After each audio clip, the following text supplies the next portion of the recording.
बहादुर शाह द्वितीय, जिन्हें बहादुर शाह जफर के नाम से भी जाना जाता है, का जन्म 24 अक्टूबर 1775 को दिल्ली, भारत में हुआ था और उनकी मृत्यु 7 नवंबर 1862 को रंगून, अब यांगून, बर्मा, अब म्यांमार में हुई थी। वह अंतिम मुगल थे।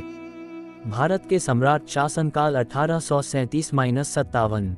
वह एक कवि, संगीतकार और सुलेखक भी थे। एक राजनीतिक नेता की तुलना में एक सौंदर्यवादी होने की अधिक संभावना है। वह अकबर शाह द्वितीय और लाल बाई के दूसरे पुत्र हैं। उनके शासनकाल के अधिकांश समय में उनके पास कोई वास्तविक शक्ति नहीं थी और वास्तविक शक्ति अंग्रेजों की थी। उन्होंने अनिच्छा से 1857-58 के भारतीय विद्रोह में भाग लिया।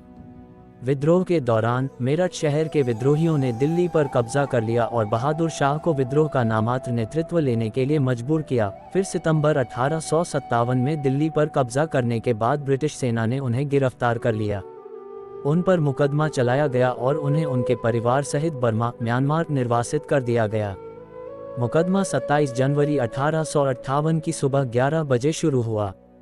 उन पर विद्रोह में सहायता करने और उकसाने का आरोप लगाया गया, जिसने ब्रिटिश सरकार के खिलाफ युद्ध के संबंध में हिंदुस्तान की संप्रभुता स्थापित की और इसमें शामिल होने का आरोप लगाया गया।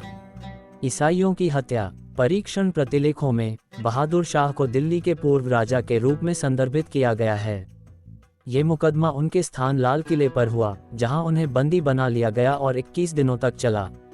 शुरू में मुकदमे में जब पूछा गया कि क्या वह आरोपों के लिए दोषी है या दोषी नहीं है, तो बहादुर शाह जफर को यह एहसास नहीं हो सका कि क्या पूछा जा रहा था। हालांकि मुकदमा शुरू होने से 20 दिन पहले उन्हें आरोपों की अनुवादित प्रतिलिपि दी गई थी और कुछ समय बाद उसने अपनी शांति तोड़ दी और खुद को दोषी न मानने का अनुरोध किया। जैसे ही मुकदमा चल रहा था, उन्होंने अपने हस्ताक्षर का उपयोग करके पारित किए गए सभी निर्देशों और अध्यादेशों से अनभिज्ञ होने का तर्क दिया और या तो अपने कमांडर इन चीफ बख्त खान या सेना को दोषी ठहराया, जिनके सामने जफर शक्तिहीन था। मुकदमे में उन्होंने कहा, इस सैन्य बल की हालत ऐसी थी कि किसी ने भी मुझे सलामी नहीं दी या मेरे लिए कोई सम्मान नहीं दिखाया। वे अपने जूते पहनकर दीवान ए खास या तस्बीह खाना में चले जाते थे। मैं सेना पर कैसे भरोसा कर सकता था जिसने उसके राज्यपालों को मार डाला था। विलियम डेलरिम्पल की पुस्तक द लास्ट मुगल के अनुसार ये सम्राट के निजी चिकित्सक और विश्वासपात्र हकीम हसानुल्लाह खान थे, जिन्होंने क्षमा के बदले में उनके खिलाफ गवाही दी थी। 9 मार्च 1858 को एक ब्रिटिश अदालत ने सम्राट को सभी आरोपों में दोषी पाया। शुक्रवार 7 नवंबर 1862 को सुबह लगभग 5 बजे जफर की मृत्यु हो गई। जफर को शाम 4 बजे जिवाका रोड 6 पर श्वेदेगोन पैगोडा के पास दफनाया गया। 16 फरवरी 1991 को उसकी कब्र की मरम्मत के बाद जफर का मकबरा बनाया गया।